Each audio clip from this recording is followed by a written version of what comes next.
अस्सलाम वालेकुम, नमस्कार, सत श्री अकाल, गुड इवनिंग। मैं हूं अर्जु काज़मी और आप हमेशा की तरह से देख रहे हैं भेजा फ्राई। जी हाँ, भेजा फ्राई के नए एपिसोड के साथ हम हाजिर हैं। इससे पहले कि हम न्यूज़ की तरफ चले, आप सबसे रिक्वेस्ट है कि जिसने भी हमारे चैनल को सब्सक्राइब नहीं किया है, प्लीज़ चैनल को सब्सक्राइब करना ना भूलिएगा। बात हम करेंगे इमरान खान की। जी हाँ, इमरान खान और उनकी वाइफ यानी कि बुशरा बीबी, आप सब जानते ही हैं उनको बिल्कुल। इमरान खान और बुशरा बीबी दोनों का नाम ईसीएल में डाल दिया गया है और गवर्नमेंट ने आज अनाउंस कर दिया है कि खान साहब जी कहीं भी बाहर नहीं जा सकते, यानी कि कंट्री से बाहर नहीं जा सकते। और अब इमरान खान तो खैर पहले ही कह रहे हैं कि मैं तो कहीं जा ही नहीं रहा। खान साहब को तो लोग कह कह के थक गए कि खान साहब आप लंदन चले जाइए, सऊदी अरब चले जाइए। लेकिन खैर सऊदी अरब से तो खान साहब का कोई लेना देना है नहीं। लेकिन ये जरूर है कि खान साहब को लंदन के लिए कई बार लोगों ने कहा है, लेकिन खान साहब कहते हैं मैं तो जाऊंगा नहीं। लेकिन अलबत्ता बुशरा बीबी का नाम भी ईसीएल में डाल दिया गया है और यानी कि एग्जैक्ट कंट्रोल लिस्ट। ठीक है। और उसमें नाम अगर हो किसी का पाकिस्तानी का तो फिर वो पाकिस्तान से बाहर नहीं जा सकते। तो अब इमरान खान के कई साथियों का नाम तो उसमें पहले ही था ईसीएल में। अब इमरान खान साहब का नाम भी उसमें डाल दिया गया। अब देखते हैं कि इमरान खान साहब इसके बाद आगे किस तरह से अपनी पॉलिटिक्स को लेकर चलते हैं। बात हम करेंगे जहांगीर तरीन की। जी हाँ, जहांगीर तरीन साहब इमरान खान साहब की पार्टी के बहुत एक एक्टिव मेंबर हुआ करते थे। और ये बात है जी 2018 से पहले की, जब इमरान खान प्राइम मिनिस्टर बने उससे पहले जहांगीर तरीन खान साहब अपने प्लेन में, यानी कि अपना जो उनका प्राइवेट प्लेन उनका है, उसमें उन लोगों को ले लेकर इमरान खान के पास पहुंचते थे जो कि इलेक्शन जीते थे और उनसे तहरीक इंसाफ इमरान खान की पार्टी जो है वो ज्वाइन करवाई जा रही थी। लेकिन अब हुआ ये है कि जी उसके बाद इमरान खान साहब और जहांगीर तरीन खान साहब के बीच में हो गया 36 का आंकड़ा। और खान साहब ने जहांगीर तरीन खान साहब पे कई तरह के केसेस बना दिए और उस तरह से उन्होंने खान साहब का साथ छोड़ दिया। अब जहांगीर तरीन खान साहब जो है वो एक नई पॉलिटिकल पार्टी लेकर आगे आए हैं और कहा यही जा रहा है कि कई लोग, जिनमें कि आप ये समझ लीजिए कि बहुत से लोग ऐसे हैं जो इमरान खान को तो वैसे बेशुमार लोगों ने छोड़ा है, और बहुत लोग ये भी कह रहे हैं कि 70 to 80% पार्टी जो है वो बाहर निकल कर आ गई है और इमरान खान के साथ नहीं है। उनमें से कुछ तो डिफरेंट पॉलिटिकल पार्टीज में चले जाएंगे, मगर बहुत से लोग ऐसे हैं जिनको एस्टेब्लिशमेंट ने बनाया, एस्टेब्लिशमेंट ने उनको बुलवाया, लेकिन वो कुछ ज्यादा बोल गए और अब उन्हें कोई भी पॉलिटिकल पार्टी एक्सेप्ट नहीं कर रही। तो उनके लिए जहांगीर तरीन खान साहब की नई पॉलिटिकल पार्टी सामने लाई जा रही है ताकि उन लोगों को वहां पर रखा जाए और वो पार्टी ज्वाइन करवा दी जाए। बहरहाल देखते हैं हम कि ये सब चीजें कहाँ तक बढ़ती हैं और कैसे बढ़ती है। बात हम करेंगे अबरारुल हक की। जी हाँ, ये अबरारुल हक साहब जो हैं, ये वही है किन्ने किन्ने जाना बिलो दे घर वाले। और भी कई खैर सॉन्ग्स इन्होंने गाए हैं और उसके बाद इन्होंने भी इमरान खान साहब की पार्टी यानी कि पाकिस्तान तहरीक इंसाफ छोड़ देने का ऐलान किया। और खैर हम वीडियो देखते हैं फिर बात करते हैं। इमरान साहब, इस मौके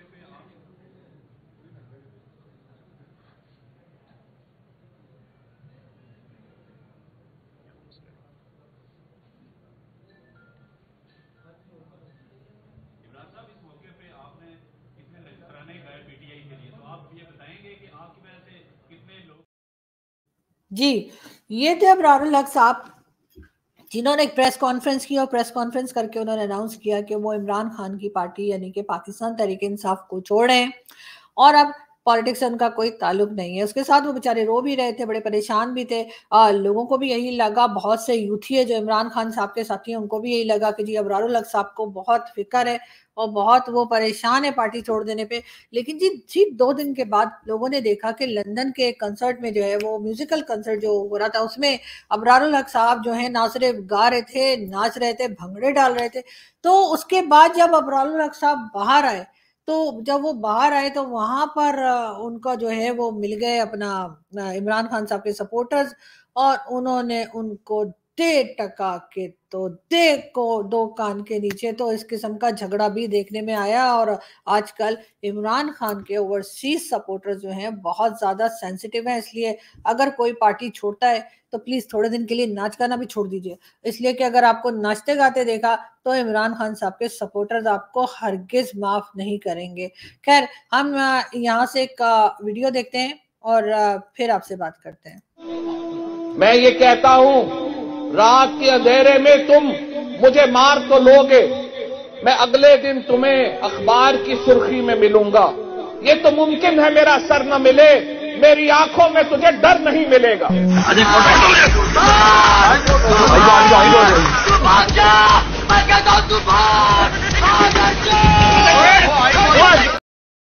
जी, ये थे फवाद चौधरी साहब जो कह रहे थे, यानी कि जिस वक्त उनको अरेस्ट नहीं किया गया था उससे पहले तो वो यही भाषण दे रहे थे कि मेरी आंखों में खौफ नहीं मिलेगा वगैरह वगैरह, लेकिन जब अरेस्ट किया गया उसके बाद वो भागते दौड़ते दिखाई दिए।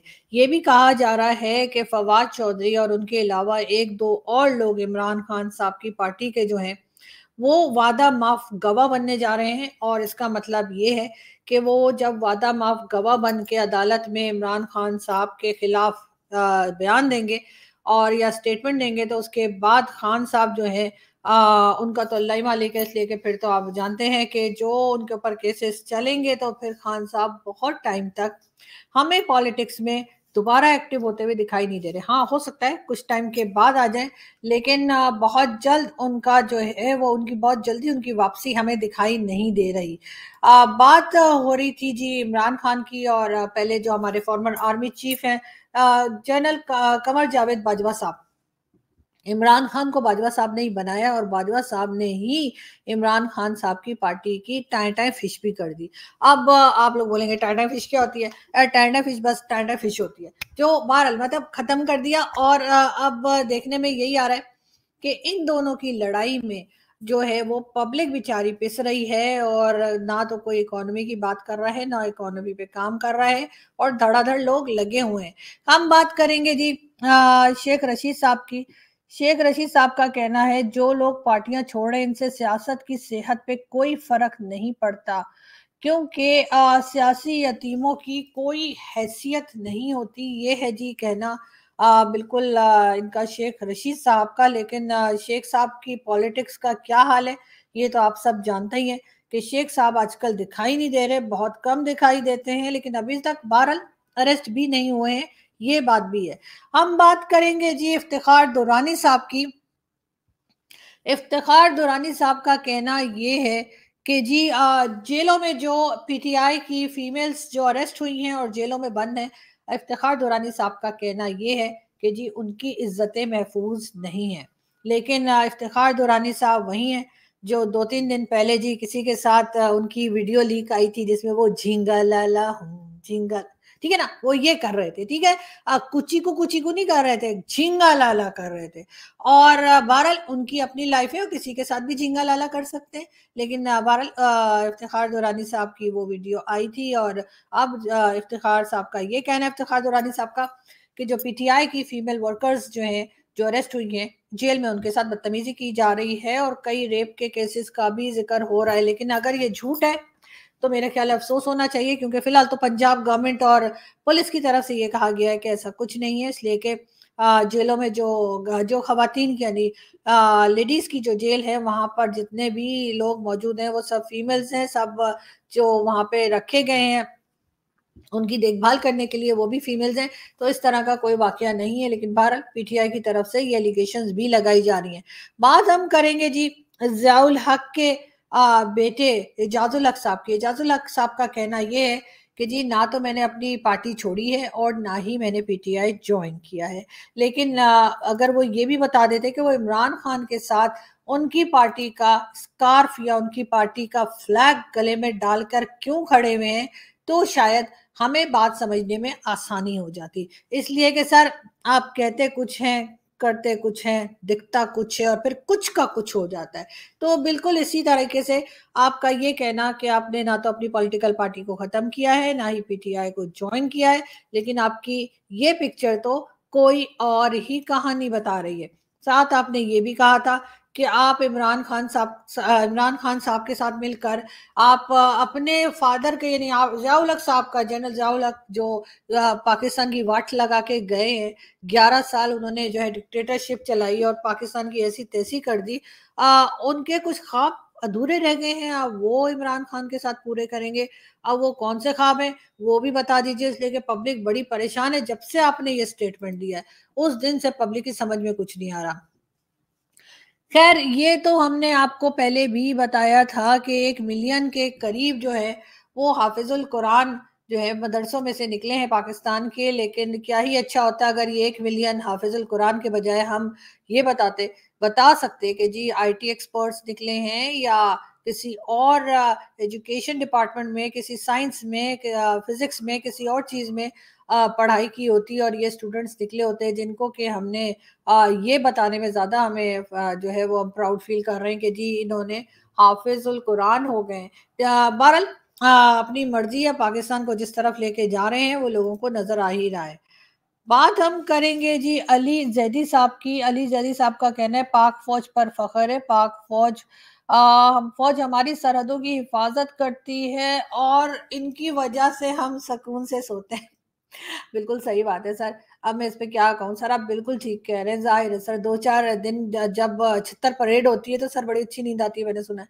तो आपके साथ भी सर यही बात हुई होगी, लेकिन बिल्कुल आप ठीक कह रहे हैं, हमारी हमारी हिफाज़त करती है और बिल्कुल करती है, और जो कुछ आप कह रहे हैं सर आप ठीक ही कह रहे हैं, फिर मैंने भी तो यहीं रहना है सर, मैं कैसे बोल सकती हूँ।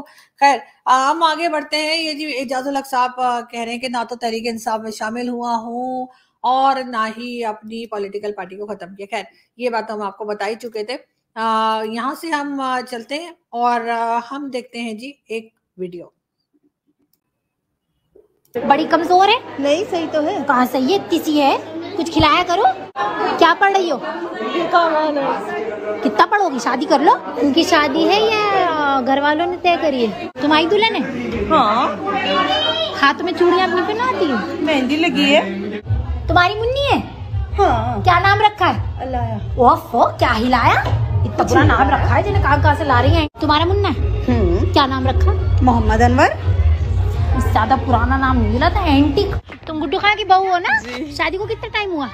6 मंथ्स। गुड न्यूज नहीं है? पता नहीं कैसा खाना खिलाए, बिल्कुल ठंडा। हाँ तुम तो दुल्हन की माँ हो। अरे नहीं खाना बहुत अच्छा, रुखसार हो, शन्नो की बेटी। एक बच्चे में क्या जी ये वीडियो जो मैंने आपको दिखाई, इसमें बहुत से लोगों को ऐसा लगा होगा, हमारे हर किसी की फैमिली में कोई ना कोई इस तरह की एक रिलेटिव ज़रूर होती हैं जो इसी किस्म की बातें कर रही होती हैं, किसी शादी के फंक्शन में चली जाती हैं और इसी किस्म की बातें करती रहती हैं, सब लोगों को बिल्कुल पका के रख देती हैं। तो बिल्कुल खैर मुझे ये इंटरेस्टिंग लगी थी तो मैंने सोचा मैं आप लोगों के साथ भी शेयर करूं। खैर बात हम करेंगे यूसुफ रजा गिलानी साहब की, जो कि हमारे प्राइम मिनिस्टर रह चुके हैं। हम फौज के साथ खड़े हैं और खड़े रहेंगे, पीटीआई को सियासी जमात समझता ही नहीं। जी हाँ सर, वो तो हमें पता ही है कि आप फौज के साथ खड़े हैं, आप क्या सभी लोग खड़े हुए हैं और खड़े ही रहेंगे, इसलिए कि अगर बैठ गए तो बस मेरे तो गए।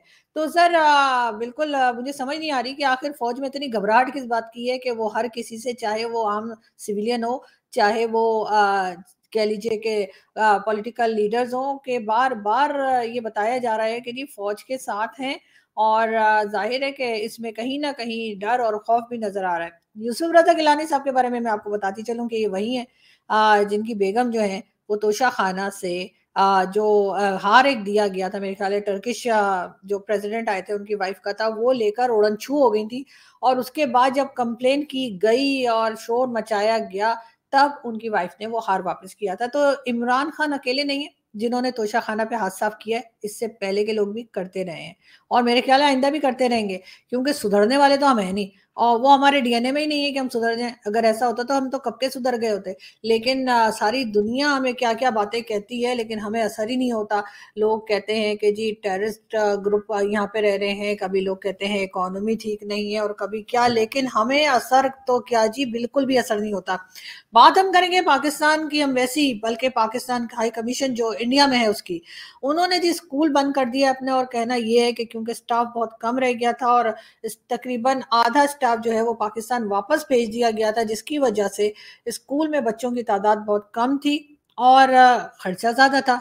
तो इस वजह से अब ये किया गया है कि जो पहले टीचर्स थे वहां पर उनको 1 मंथ का नोटिस देकर और जॉब से निकाल दिया गया है और बच्चों को जो है वो किसी दूसरे, यानी बाहर जो स्कूल होते हैं एम्बेसी से बाहर या हाई कमीशन से बाहर, वहां पर एडमिशन करा दिया जाएगा और इस तरह से स्कूल जो है वो बंद कर दिया गया। ठीक भी है, अगर आपके पास स्टाफ इतना कम है कि 2-4 ही बच्चे हैं तो बिल्कुल उनको बाहर किसी स्कूल में भेज दीजिए, बजाय इसके कि हाई कमीशन अपना कोई पर्सनल स्कूल खोल के बैठे, क्योंकि कहा यह भी जा रहा है कि इस बात की भी परमिशन नहीं है कि कोई बाहर के बच्चे जो है वो पाकिस्तान हाई कमीशन के स्कूल में एडमिशन ले सकते हो या कोई और एम्बेसी के बच्चे वहां पर आ सकते हो।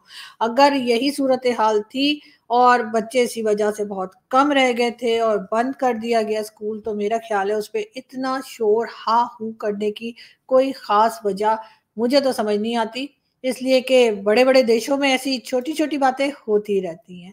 बात हम करेंगे जी पाक पतन की। पाक पतन जी, पाकिस्तान में एक जगह है पाक पतन, और वहां पे बताया जा रहा है कि गधे का गोश्त बिक रहा था और उसके ऊपर पुलिस ने छापा मारा है और गधे का गोश्त जो है वो वहां पे बेचा जा रहा था। खैर पता नहीं, ये तो लाहौर में भी हमने सुना है, लाहौर में भी बहुत ज्यादा गधे का गोश्त बेचा जाता है और लाहौर के कई लोग जो हैं वो गधे का गोश्त खाकर घूमते हुए दिखाई दिए हैं। लेकिन खैर बहरहाल पुलिस इसको कंट्रोल करने की और रोकने की कोशिश कर रही है। एक तो पहले ही गधे नहीं है, जो थोड़े बहुत रह गए उनको ये पका के खा जाएंगे। इससे पहले इन्होंने चाइना में जो है वो कई गधे चाइना में दे दिए थे। ये भी कहा था कि गधों की पॉपुलेशन भी ज्यादा हो गई है, शायद इसकी वजह ये भी हो, शायद गधे खाने शुरू कर दिए। बहरहाल ये न्यूज थी हमारे पास।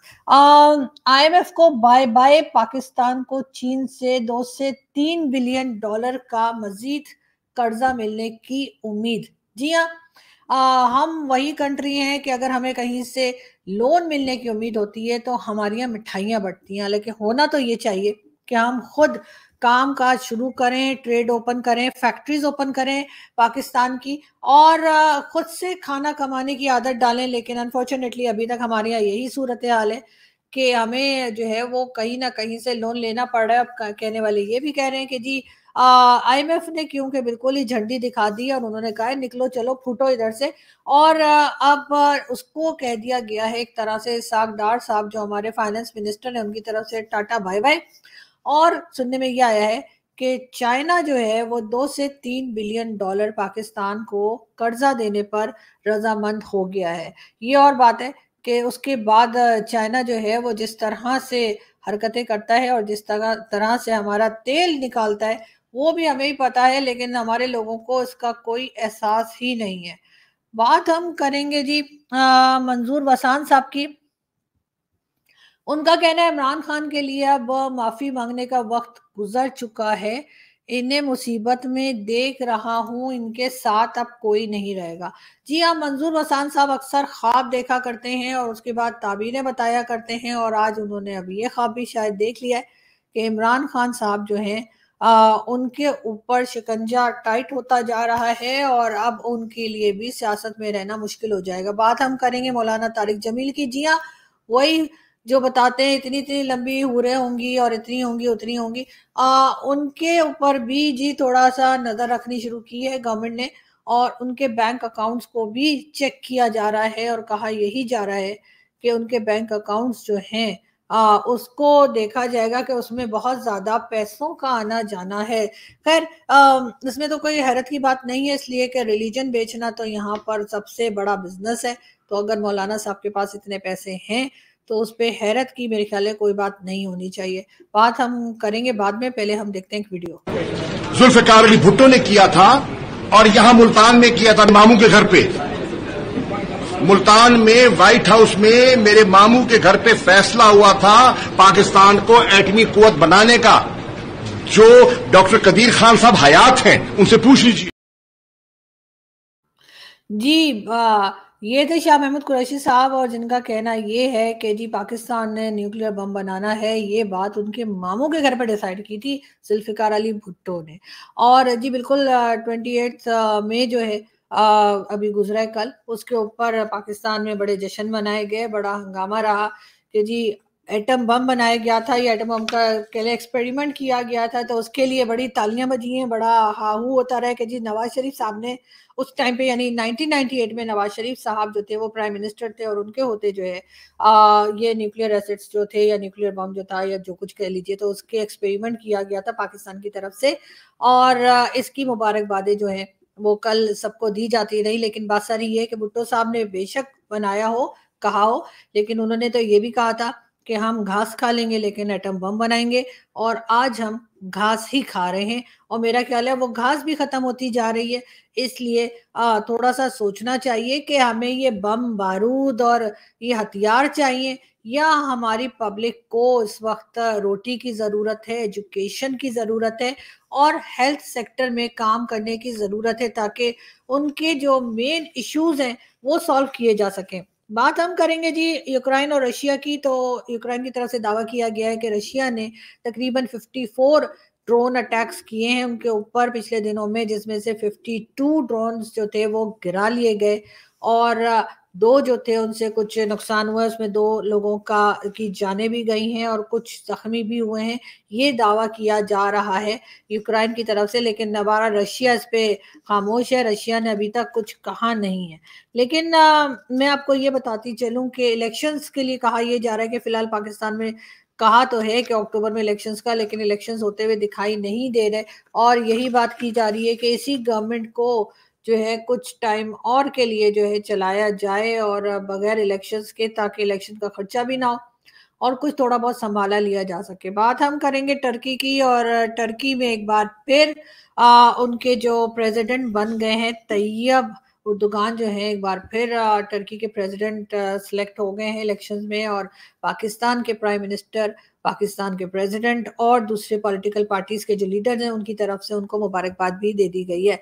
और उनका तैयब उर्दुगान का कहना यही है कि जी ये एक तरह से जो है वो उनकी जीत है, लेकिन साथ साथ उन्होंने ये भी कहा कि इलेक्शन में जीत को वो इसके साथ मतलब अटैच कर रहे हैं कि जिस तरह की आज़ादी उनके मुल्क में है बातचीत करने की या किसी भी पॉलिटिकल फिगर को सिलेक्ट करने की, इस वजह से वो जीत पाए। बहरहाल पाकिस्तान को बहुत कुछ उनसे सीखने की जरूरत है, लेकिन ये साहब क्या कह रहे हैं वो भी सुन लेते हैं। GHGHULAMHUSAIN।